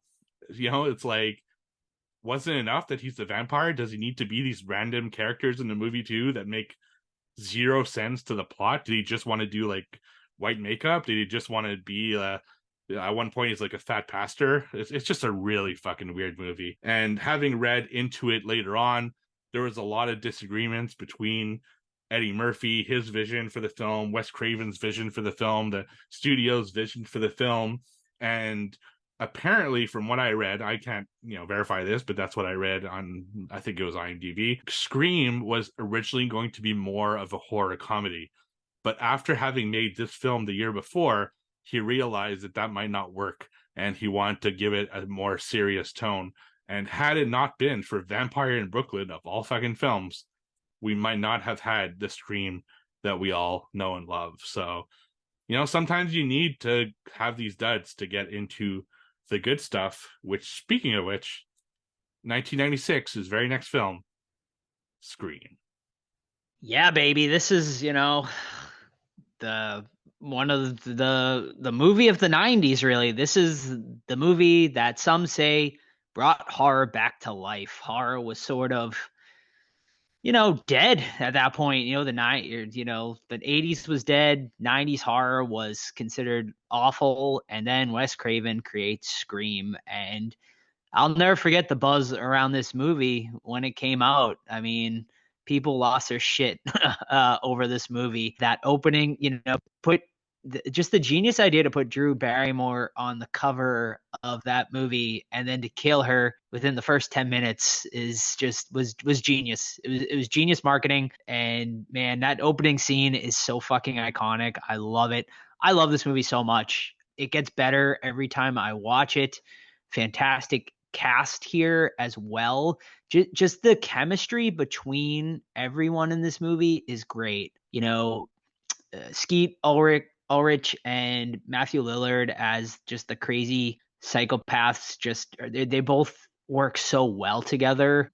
And Nev Campbell as our final girl heroine is great. You got Jamie Kennedy in here bringing the comedic relief, as well as David Arquette as Dewey. Courtney Cox. I mean, it's fantastic. It's a fantastic movie. Just it's so memorable. Also, Craven went back to meta. He did it with New Nightmare, and I think he perfected the things that he tried with New Nightmare, and he did it with this. I fucking love Scream. It's one of my all-time favorite horror movies. 5 out of 5. 5 out of 5 Scream. The ensemble cast, excellent. Matthew Lillard is the standout performance to me, but he's a standout performance in every single thing. Even if it's a shit movie, his performance stands out. Shout out to Kevin Williamson too, the writer. I mean, without him, his smart writing, this movie wouldn't have been nearly as good, because a couple of these stinkers on the list were written by Wes, so maybe that doesn't correlate, you know what I mean? But man, I put a challenge out there to name a more iconic voice. Maybe the Crypt Keeper, but I think it goes to Ghostface, man. Like you said, the opening scene is fucking amazing, and then it's brutal. And the moment where she's so close to her parents, but she can't fucking properly scream out, and then the scene where he's closing on her and fucking stabs her, it's just excellent. The whole fucking movie is a ride. And then once you see, like, I even saw some things today on the Scream subreddit that I'm like, oh shit, I didn't notice that. When they're all at the high school, like on a brick wall or something, the two killers are wearing their black army boots. Like, I'm like, oh shit, I never noticed that before. So like, it's just a smart film, man. And Randy's rules, Gail fucking being a bitch and getting knocked out, and Dewey and him like answering the phone and goes, hello. It's so fucking good, man. I love it. 5 out of 5. Yeah, I mean, Scream, it's crazy that this director has essentially the movie that represents the 80s and the 90s. It's pretty amazing they did that. Scream, of course, being one of the absolute classics, made all of our top 10s for the 1990s. What we did review actually all four, Scream 1, 2, 3, and 4 on one episode, maybe 2-3 years ago, in anticipation of Scream 5 and eventually 6. So if you want to look into our like in-depth reviews of all these movies, they are there in our episodes. But yeah, this is definitely a classic, and what a return to form, for Wes Craven, because as you've seen before, not a whole lot of like absolute bangers in his filmography other than Nightmare on Elm Street, and some of the other ones are high-ish, but this is top level fucking horror right here. Moving on to a sequel, 1997, Scream 2. Scream Goes to College, and this one, a solid sequel. It was going to be damn near impossible for Wes to replicate what he did with the first Scream, but Kevin Williamson once again back to write here, and they were able to pull off, I think, a pretty solid sequel here. So we have an just an iconic opening scene with Jada Pinkett Smith and Omar Epps at the movie theater watching essentially the first Scream movie. It's so good. The whole audience in sort of Ghostface costumes, and Ghostface is there among the fake Ghostface. It is such a good opening scene. It's tough, obviously, to replicate such an amazing opening scene of the first Scream, and although it's not as good, it is almost as good. Windsor College it's a decent setting. Leaving Woodsboro to go here. Yeah, I mean, I think it doesn't reach the greatness of Scream 1, but I think it's a pretty solid sequel. I give it a 3.5 out of 5. Yeah, I think there's a steep decline from part 1 to 2, and I think partly because it was so rushed to get in development and get out there. But there is a scene that I absolutely love, and I think it's one of the best scenes in the series, is when the detectives crash her car, and Mm. she has to crawl over Ghostface's, like, is he dead or knocked out body. That scene, that tension, that scene alone is just fucking worth the price of admission. Although I do still think the film is pretty solid. Jerry O'Connell, justice for Jerry O'Connell. He's a good guy, man. He got the shaft. Literally, he got stabbed to death, and he wasn't the killer. But they tried to make us believe that, so it's okay. His song number 5 out of 5, obviously, as well. Oh gosh. Worst detectives of all time though. They're like supposed to be watching her, and like they let her fucking sneak around in the computer lab and library and shit. So, and I hate that opening scene, man. I hate it because I hate Jada Pinkett Smith, and her performance is just awful. And then Ghostface is like chilling in the fucking men's stall or something for the whole movie and hoping that fucking the guy he wants to kill comes in next to him, and he's strong enough to slam a knife through fucking solid wood into his brain, right? I don't like it, but I do like what it led to was a really killer Halloween haunted mansion or haunted tour thing for Halloween at Not Scary Farm. They did Scream 2, and there's a scene where you walk in the theater and you walk down the aisle and there's a bunch of Ghostface mannequins, and then a couple of them are actors, so that was really cool. 3.5 out of 5. So yeah, this one was lower for me, and again, you can listen to the episode as to why. But I gave it a 3 out of 5 stars. It just, I don't know, it just didn't hit us as hard as I thought it did. When I rewatched it for the retrospective we did back then, and then again for this, it actually changed my ranking of the Scream films because I didn't like this one as much. Like I lowered this one, but made 4 higher because I ended up enjoying that one more upon a rewatch. So still a really great film though, solid sequel, and definitely I'm glad that Craven continued with his own films in this one. He didn't hand over the baton to someone else to do the Scream films. He went through, all the way to 4, and I thought that was really awesome. Then he follows it up, of course, one of his classics, Music of the Heart. So Music of the Heart, I won't go too much into it because, of course, it's not horror. Music of the Heart. This is a Meryl Streep joint. If you've seen Mr. Holland's Opus, you have absolutely no reason to watch Music of the Heart. It is basically the same story, but with violins instead of an orchestra. And it's just like, it's basically a poor man's version of Mr. Holland's Opus, if you ask me. So I gave it a 2.5 stars. I watched it just because of this retrospective. unless you're really wanting to watch this, I would not really go out of my way to do so. And then he goes right back into his wheelhouse with Scream 3. Scream goes Hollywood. I don't know why, but I have a soft spot for Scream 3, and I think it's because it gets so much hate. This is considered one of the worst in the franchise, but I don't think so. I actually think it's pretty well written, and I like the introduction of Patrick Dempsey's character as well. Hey, I know people shit on it. I liked the voice box change in this one. I liked the whole trickery of the voice changer being able to use other people's voices to trick the people. I thought that was kind of a cool little thing. I liked, I think he went a little sort of goofier as well on this one with the comedy. You get an appearance from Jay and Silent Bob in this one, but which was kind of fun. But I don't know. I personally liked the reveal of Roman being sort of the puppet that was pulling the strings with Billy and Stu in the first one. I thought that was a really good twist, and I thought it was a good way to sort of end the trilogy. This was supposed to be the last Scream movie, obviously, and I thought that was like a kind of good, tight way to sort of do it with that. So I give Scream 3 a 3.5 out of 5. I know it gets a lot of hate, but I thought it was a good way to end the trilogy, in my opinion. Yeah, you know what? I like it too. I don't like the really, really over the top meta stuff. James Bob, Princess Leia, stuff like that. Lance Henriksen's always good. I love seeing him in things. But man, this whole series wouldn't happen if Maureen Prescott was just she's no Sharon Stone, you know what I mean?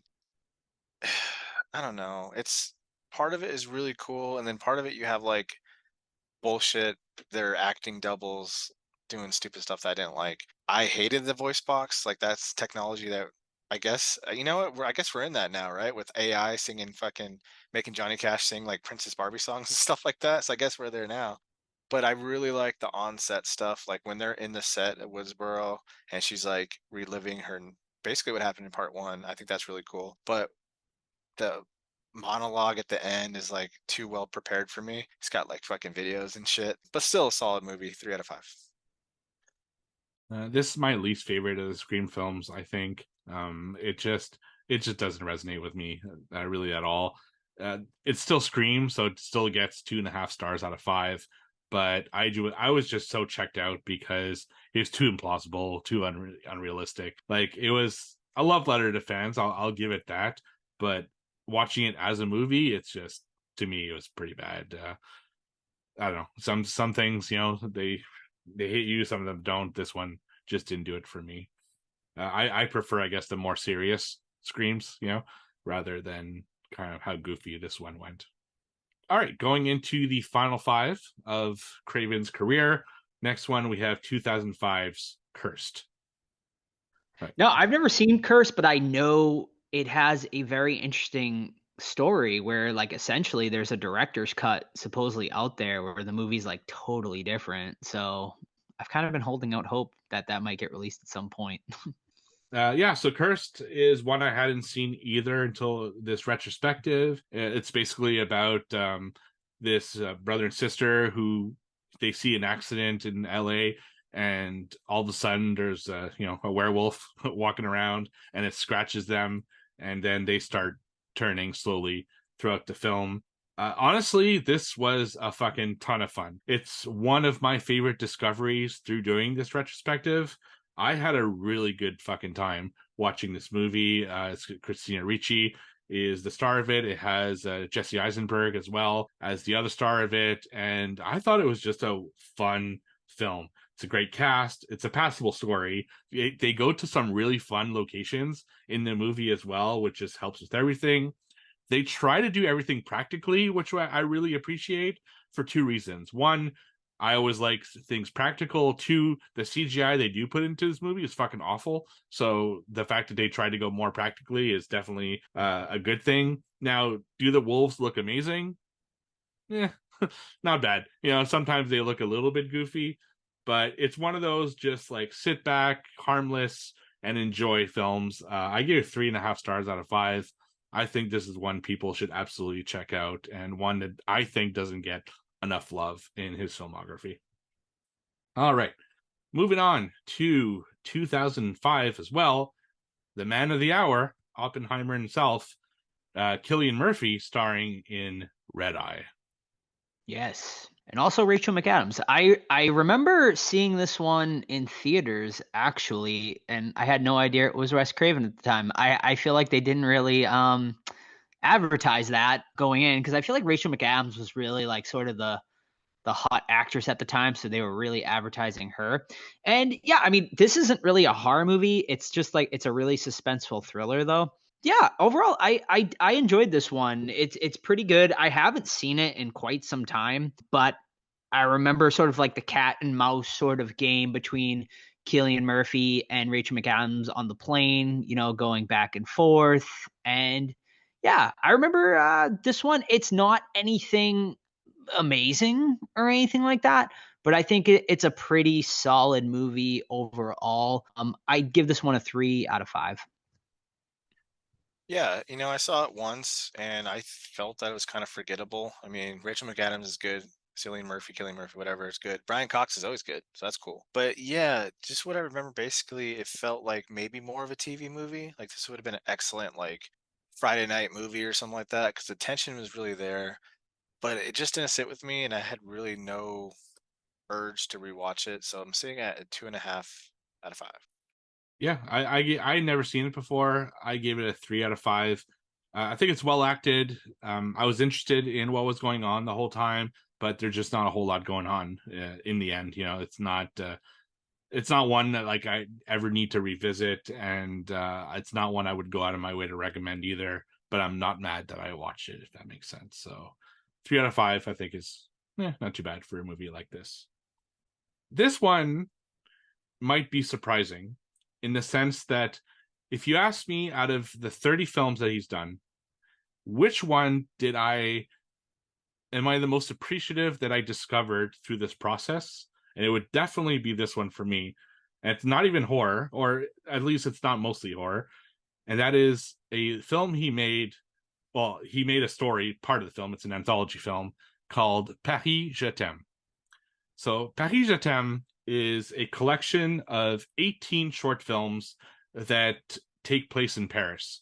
And it's all over the place. It goes from love stories to horror stories to witches to like something on the beach to something at the Eiffel Tower.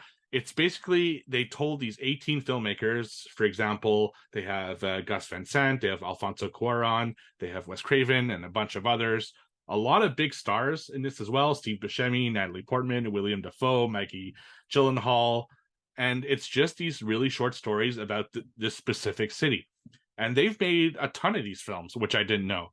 They have New York, I Love You. They have Berlin, I Love You. They have one in Spain. They have one, they have one in all these different cities. And it's like a love letter to the cities that they're doing. And it was fantastic. It's a really good fucking anthology. And I put all of them on my watch list. I watched 2 of them. And it's really cool. These are like legit directors with legit actors for the most part. And these like really these 5 to 7 minute stories at the most. The majority are like 5 minutes. And I fucking loved this movie. And there are 2 or 3 horror stories in this particular one, Paris, Je t'aime, including Wes Craven. So I give it 4 out of 5 stars. It absolutely, I know it seemed like a goofy movie. I only watched it because of this retrospective, and I was super pleasantly surprised. So definitely check this one out, or any of the other ones in the series. If you want to go American, New York, I Love You would be the one I would recommend for that. Moving on to his second to last film, My Soul to Take, from 2010. Yeah, so I definitely didn't rewatch this. I do remember watching it when it was released. I can't give my full fair thoughts on this one without a rewatch, but I will say I remember it being rather generic at the time, and sort of like exactly what you would expect from a like 2010s movie that like it was a weird time in horror where not a lot of great stuff was coming out, and I feel like this was one they kind of like Craven just kind of they like threw a bunch of money at him and he was like, all right, I'll do this. But it's a pretty generic plot, pretty like underwhelming. If I remember, based off pure memory, I probably would have gave it like a 2 out of 5. So this story is basically a serial killer hunts down 7 people who share his birthday. And it's kind of a simple premise. And there are a lot of like cool story elements, but like some other of his films, it's like there were 15 producers on this movie. They all had an idea what this movie should be. And instead of agreeing to one, they're like, let's just put all 15 fucking stories in here and try to make a movie out of it. It's all over the fucking place. There are so many things going on.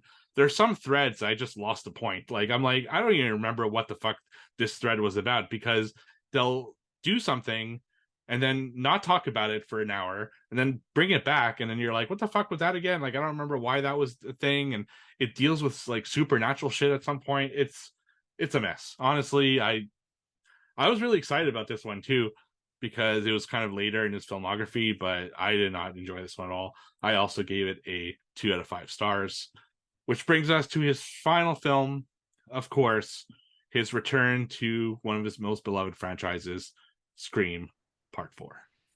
Yes, the return to Woodsboro as well in the franchise. Wes brings the gang back to where it all started. A whole new cast of characters as well here. This was sort of, I guess, a requel before the word was ever made. Yeah, you get Dewey, Nev, and Courtney Cox back, but we got a whole new cast of young characters here with Emma Roberts and Hayden Panettiere and Rory Culkin and whatnot.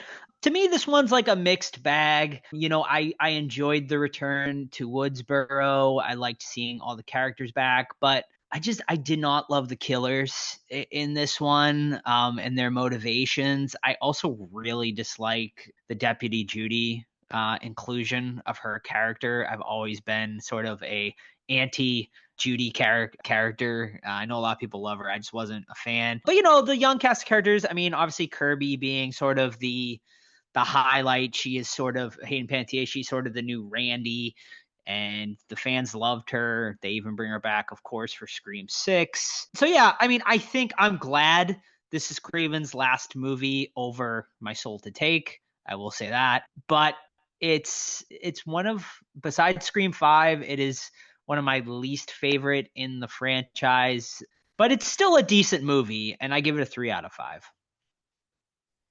Yeah, it's serviceable. I remember not liking it at all when I first saw it, and then when we rewatched it for our 4-part review, I ended up liking it. I enjoy it for what it is. I don't like the killers either. I think what's her face's motivation of like, because it's like her niece, right, or something. Like, I have to live in your shadow. Like, shut up. But I do like the 2 film nerds. Those guys are cool, even though one of them turns out to be a bad guy. And I think it's pretty brutal too when she shoots her like boyfriend that they're trying to make you think it's a killer the whole time and shoots him in the nuts. That's pretty gnarly. But I hated the hospital ending. I thought that was so awful. And something that always sticks out to me, and I don't like the Kirby character, and I didn't like when she came back in the last film. But they're bragging about her like horror movie collection. It's like 10 movies. I'm like, shut up, get out of here, go on.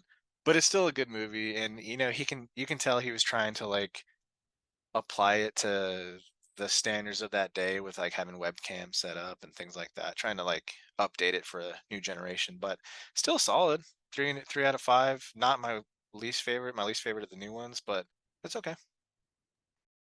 The kind of the same thing as Todd. I didn't like it when I first watched it. And when I went into our rewatch for our episode where we did all 4, I went in thinking this would be my least favorite of the 4 Scream movies. And by the time we came out of it, it was my second favorite of the Scream movies. There's just something I really like about this one. I like how he uses new tropes and new technology to talk about kind of his metaphors on society and cinema and everything like that. I just had a good time with it, and I think it really took a rewatch for me to really kind of get into the mood of it. But now that I can just enjoy it for what it is, I dig it. So I give it 3.5 stars out of 5. I think it was a good final film for Wes Craven.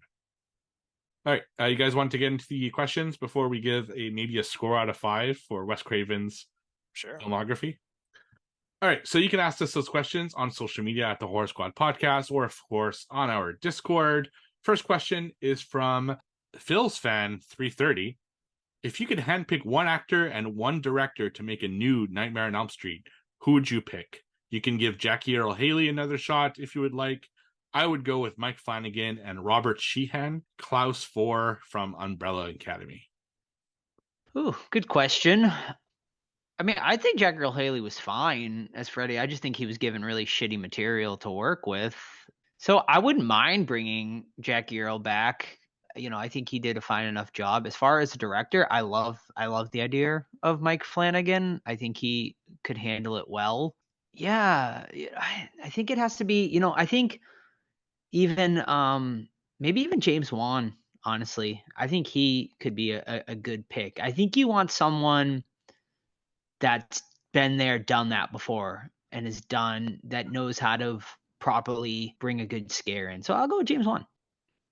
I think you go completely new on both aspects. New Freddy, new director. Give it to a newer uppercomer or whatever you want to call them that loves the genre, isn't just signing a paycheck or like a director for hire. I don't think you give it to Blumhouse. I think you give it to some random studio and let them just have the money, let him do what he wants, and just go from there. And don't have the strings attached of like, oh, because my first thing that bumped my mind was Alexander Aja, whatever. I'm like, yeah, but then we'll start comparing it to his films already. So let's just give it to somebody new. Yeah, I actually like Mike Flanagan as a director for this because I really like his stuff. And seeing what he did with Doctor Sleep, I think I would like to see him do a take on Nightmare on Elm Street because he clearly respects the material that he's working on. So I would totally take him as well. As for the actor, I agree with Todd. So I guess it's a mix of a few ideas. Anyone who would be it would be tough, but I think if it's someone new, people would separate character from actor, whereas they wouldn't if it was someone famous. And I think they almost need to because you're going to compare it to Robert Englund. So you almost need someone that is kind of unknown. And I think that's what made Bill Skarsgård so successful as Pennywise is people didn't really know who Bill Skarsgård was prior to being Pennywise. And that kind of helped with the transition of everyone like us who loved Tim Curry so much. And we were able to appreciate the character for what it was without taking away of Tim Curry's interpretation as well. So I think an unknown would probably be the best move in this case as well. I want to throw out a wild card and say Robert Pattinson, though. Ooh, he's so good, like as an actor. It's great in everything. I think he'd kill it. He's so famous though that it's like, it'd be a tough sell for him. Plus, I want to keep him as Batman. I really fucking love him as Batman. So, all right, moving on to Odd Job versus 007. That is Cody. What's everyone's top 3 horror directors of all time? It's a loaded question, my friend. It's a loaded question. God, man, someone got something? I don't. Romero, number 1 for me. I mean, Romero's great. Yeah, I think. Yeah. Carpenter, number 2. Mm-hmm. Number 3. I've Juan at number 3, but the same first 2. So, I mean, I can't deny Juan's filmography at this point. Conjuring, Insidious, and fucking Saw. Like, are you kidding me? Point. Yeah.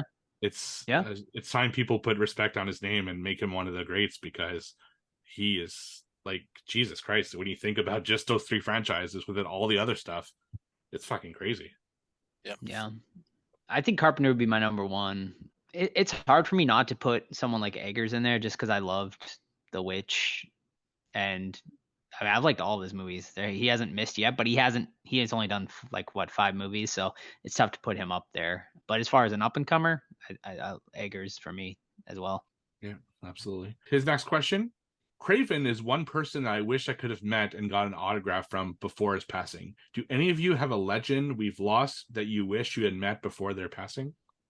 Yeah, I mean, yeah, I never had the opportunity to meet Craven. Absolutely would have loved to, and I'd love to add an autograph one day, but obviously pretty expensive now.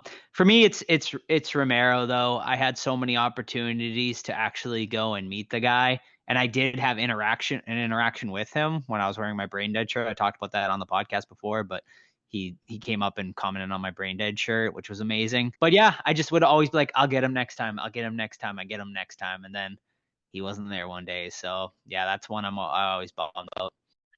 Yeah, it's brutal. Mine's Gunnar Hansen. I've said this before too. It's saw him at a con, man. My first con, and when I was in high school, I'm like, oh, cool, that's Leatherface.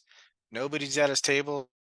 My stupid ass walks by and buys a stupid shirt or something, and then he passes away a couple years later. So I'm like, damn it! But I did buy his signature secondhand, but it's not the same. You're like sitting there and saying hello to someone, you're shaking their hand and telling them how much you love their work. Because Leatherface, man. And yeah, I wish I could take that one back. I was just gonna say someone who's not even dead yet. So I was gonna say David MG. I'm like, just the way he's not even passed. So Yeah, I mean that's my current regret, but yeah, he's not doing cons ill anymore. health, yeah. He's in ill health, so it's kind of, for me, there's no one I regret. So thankfully, all the people that I could have had at cons I went to, for the ones that passed anyway. So I'm super happy about that. I think Craven would be near the top of the list though of people, because I have Carpenter's autograph, I have Romero's autograph, I have Toby Hooper's autograph, so I'm missing a Craven really. Sam Raimi as well is another one. I have his autograph, so they would be really cool to have Craven, and not just, and maybe one day I will pick up a Craven, but to have a Craven on my Nightmare on Elm Street poster, like I do on my Halloween poster and my Dawn poster and my Evil Dead poster, it would be so cool, and I'll never have that. So it probably would be my biggest regret. But if I'm going for any dead celebrity in my lifetime, Vincent Price. But I wasn't a big horror fan, and when I was 10. So unfortunately, well, I did know Vincent Price though, because I watched Hilarious House of Frightenstein, but it's not like I was a big fan of his at that time. All right, moving on to Shaylin, little 3-chord me. What do you think sets Craven apart from other horror directors? I think he wasn't afraid to do different stuff. I think a lot of horror directors will go back to sort of the same well. Sort of like, I mean, I love James Wan, but he's kind of been lumped in after Saw. He's kind of just been exclusively sort of ghost movies. But Craven was all over the map, man. He did a bunch of random shit, and we just went over his whole filmography, and he did different stuff. So I'll give him credit for that, and he wasn't afraid to take some risks. Yeah, I think what Maybe, sets him apart from a lot of the guys and girls out there is that he launched two of the most famous franchises that are still going right now. So I think that's a huge honor for him to have. Yeah, I agree with that. He defined the 80s and 90s of horror in a lot of ways. So that's what sets him apart. And he took a lot of risks. If you look at his filmography, especially if I compare it to Stuart Gordon, the last retrospective we did, Stuart Gordon pretty much stayed in his lane for the majority of his career. He did make a couple weird offshoot ones, like he did a baseball one that was kind of like an SNL skit and stuff like that. But once he went horror, he kind of stayed horror. Whereas here, you're going from fucking a porno to horror to a Disney film, back to horror, then a fucking feel good story about inner city kids with a music teacher, and then back to horror. It's like all over the place, and he wasn't afraid to take risks. Now, whether or not he just did that for money, I don't know. But he's definitely a director that tried different things, and I appreciate him for that. Next question, Horror Babe 13. Just going to rephrase the question a little bit. Do you think having a porn career helped him eventually with his horror career later in the future? Because you do see early in his career some influences with his porn career in a weird way. that is an interesting take. I don't know, maybe, right? I mean, it's some sort of start into filmmaking. So, setting up certain shots, maybe. I don't know. It's such a different The underball beat. shot is really essential too. Yeah. Well, I mean, honestly, like a weird thing that think about the bathtub scene, right? Nightmare on Elm Street. I mean, he probably did some shots like that in his porn career. So maybe. I mean, yeah. So maybe it's such a different beast, though. With porn movies and actual like legit movies. But I think maybe some of the shots. Yeah, I think anytime you pick up a camera and make something, it helps you get better for next time. So definitely with that aspect. But yeah, porn and horror have something in common, and everyone wants the money shot, so to speak, right? So I think that correlates, and I'm I'm not even joking. Like you got the porn money shot, and then you got the gore money shot, and you combine them two together, just switch blood out with other fluids, and yeah, I think you got something there. Yeah, we have to remember that he was a porn, director, editor, and subsequently a horror director at a time when both were taboo. And I think there were more similarities between the horror and porn genre than there were with drama, comedy, and horror at that time, at least in the public eye. So I think there are a lot of similarities in a way of structure and going against society. A lot of the films that you watch, you'll see in the 60s, 70s, a little bit in the 80s, are anti-establishment. They're Romero's fucking one of the masters at that, in my opinion, of making movies against the establishment. Now, he did it subtly in a lot of his movies, and some things maybe a little less subtle, but I think that probably helped his career, is being into porn and kind of developing some of those feelings and putting them on screen in especially his early films. Her next question: I believe there's a podcast named after The Last House on the Left. What podcasts or any others do you guys think are based on other directors? Can you think of a podcast that's based off another director's work? I know there are a ton of Nightmare on Elm Street. There's a lot of Ones. play on words for. I'm sure Sure. you can look up we all did. that. We did, right? So, Yes. We did it hours after a Monster movie. Squad. Yeah, of course. Yeah. Yeah. But yeah, I mean, I think everybody sort of does Yeah, a little fun little clever. plays, So even me and Todd's last podcast was a play off of Leprechaun. So Your guys that paint. yep. yeah. No, I don't know any off the top of my head. Yeah, I got nothing. I'm mostly like a book listener, but I am listening to the complete history of the Roman Empire, if anyone's interested in that, which I highly doubt you are. Yeah. I'm sure there's a ton of them out there for sure. I mean, we're all fans of horror movies, so naturally, you want to take a name that derives off something that you love in the horror genre. The final question we have tonight, kind of an interesting one. Back to, this is Cody. Would you guys work in porn if it led to a successful movie career in the horror genre? Done. Yes, of Absolutely. course. 100%. Whether it be behind the camera, on camera, wherever you need me. Or Sure. both. Joe Snake, baby. Or both. Joe Yeah, Snake. Joe Snake. I'm his Yeah. agent. There you go. Awesome. Let's make some fucky. So thank you everyone for the questions. We could not do this segment without you. All right, what do you guys score Wes Craven's entire filmography if you had to? It's tricky. Man, Craven, an interesting career for sure, but you cannot deny that he created two of the biggest horror franchises of all time, and two of just the biggest horror movies of all time in Nightmare on Elm Street and Scream. But he had some stinkers in there. I don't think any like absolute bombs, other than maybe Swamp Thing, but everything else I found to be watchable at least. I think it's interesting because I think we go back to our last perspective with Stuart Gordon. I think Stuart Gordon had a more consistent movie career where he was putting out solid movie after solid movie.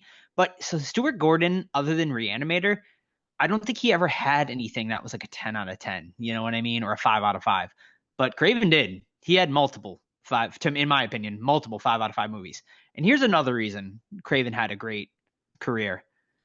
You go and look at our top of the decade list.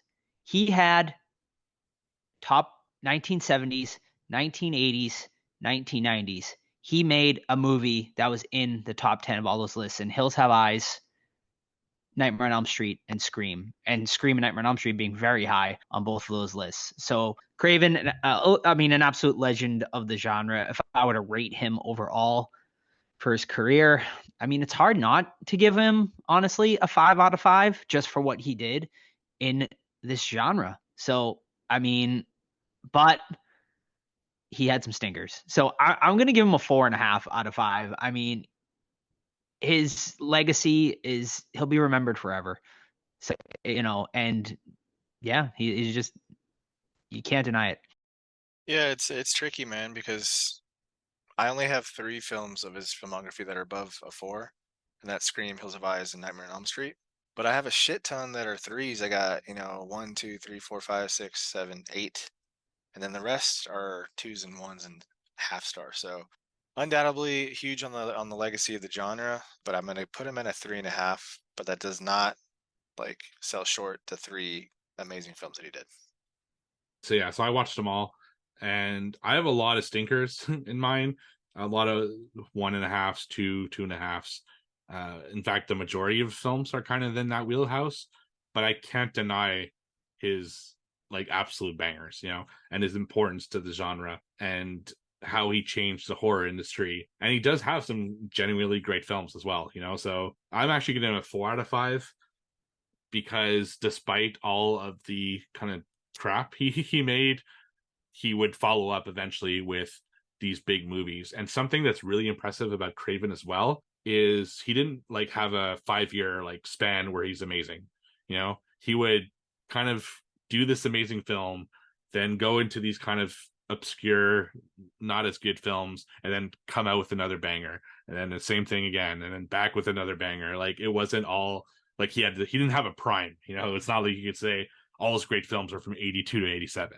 They're really in different decades all over the place. So it's like he was almost developing, like these big bangers through trial and error with other films. We talked about with Vampire in Brooklyn, how it kind of helped shape Scream in a lot of ways. We talked about, I forget which one, was it Summer of Fear or Deadly Blessing, or one of them was like had heavy influences for Nightmare on Elm Street. It's almost like he was testing out ideas before getting to his main events, and I highly respect him for it. So 4 out of 5 for sure. But to answer your question, Todd, from the beginning of the episode, I think Stuart Gordon doesn't have the big hits that Craven does. But if I had to rewatch one of the filmographies, I'd probably go Stuart Gordon because the majority of his films are 3 and 3.5 plus for me, whereas there's a lot of Craven stinkers I would not want to rewatch again. So if I'm watching full retrospectives, I would prefer to watch Stuart Gordon. If I had to watch a top 5, I'd definitely go Craven. So you guys ready to announce our next retrospective? Let's do it. Yeah.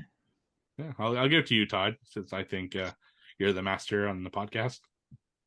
Master on the podcast of this particular subject. Masturbator. My favorite director, it's no mystery, Mr. George A. Romero himself. Joe and I, if you're been with us a long time with the previous show, you might have listened to the episode Joe and I did, but we're going to go rewatch them as many as possible. I'm going to try to do all of them again because he's my favorite director. There's also been 3 or 4 titles that have found the light of day since we did that like 4 or 5 years ago. So it's going to be some new stuff out there as well, which I cannot wait to check out. But yeah, so that's George A. Romero. I think he's got the best career out there. So we'll see if that still stands up after watching Survival and Island of the Dead again. And it's also going to coincide with a event, right? We're going to be doing that. We're hoping that the fans can meet up with us or the listeners can meet up with us as well at. Yeah, that's right. Every year we try to do something outside of Salem, every year. This year we did Texas Frightmare Weekend, which Joe and I attended. And next year we're hoping to go to Living Dead Weekend in Pittsburgh, Pennsylvania, which is usually, I think, the first weekend in June or the last weekend in May. It depends on the year. But I think that'd be super fun, to meet up with people at the mall, Monroeville Mall, where Dawn of the Dead was filmed. Check out some filming locations. Of course, there's Dawn filming locations. There's the Night of the Living Dead filming location, not too far either. So, yeah, I think that would be fun. And it would coincide all together with our Romero retrospective, which isn't as big. I think it's like 22 movies. So, and a lot of them are shorts. So it's actually really like 15 movies plus a few shorts. So really looking forward to that one. All right, guys, that is going to be it for this week's episode. We hope you enjoyed our retrospective on Wes Craven. Next week, we are going to be doing a very special back to school episode where we will be reviewing The Faculty from the 90s. In the meantime, you can keep up with the podcast, Facebook, Twitter, Instagram, Threads, a little bit of everything. Just search the Horror Squad podcast. We also have Movie Club coming up this Friday, the day the episode releases, where Steve is going to be showing Maximum Overdrive. How can you watch it with the crew? All you got to do is join our Discord, which of course is the absolute best way to keep up with the podcast, just send us a DM through any of our socials. We will get you a special link to that Discord, completely free to join. Or you can email us, the Horror Squad Podcast at gmail.com. We also have merch available, tpublic.com. Just search the Horror Squad Podcast over on there, and you can get some awesome Horror Squad merch. And I think that's about it, ladies and gentlemen. So we will see you next week for the faculty. See ya. Right. Bye.